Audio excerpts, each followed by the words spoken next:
and thanks for watching and showing some interest in this week's episode on identifying triggers. My name's Nicole, and I'm from the Rollins Wellness Center. And just to be clear, before we really dive into this isn't therapy. I have linked some resources below if you all want to go ahead and get more info on what the heck therapy is, or maybe if it's right for you, or what options are available. So let's just get started. Today we are discussing triggers and how to identify them.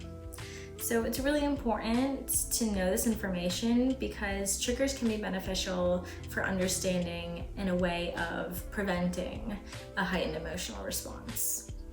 So typically we think of triggers as falling into one or more of the following three categories. So we have environmental triggers, exposure triggers, or emotional triggers.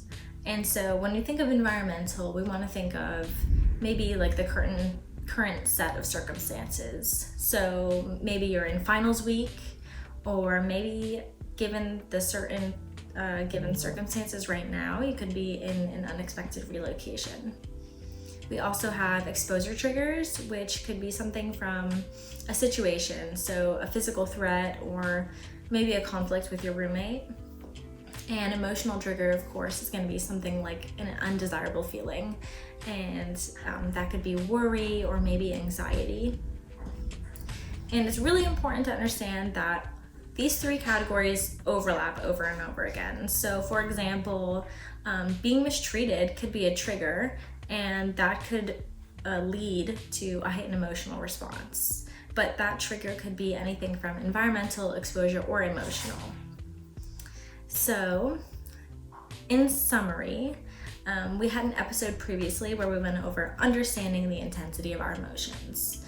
And in this episode, we talked about recognizing the phase that you're in and understanding where you're at on that scale of 1 to 10, where 1 is going to be your baseline and 10 is that heightened emotional response, that intense feeling. We've also discussed recognizing the signs and symptoms of our intense feelings to maybe understand when to implement some skills. So the earlier that we implement some coping skills, the quicker that we can resolve those heightened and intense emotions.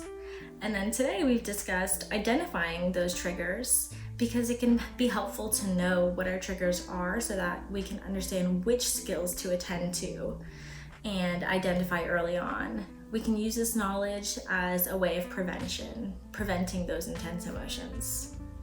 So if you're all interested in maybe learning some of those new skills to help regulate your emotions, check out the upcoming episode.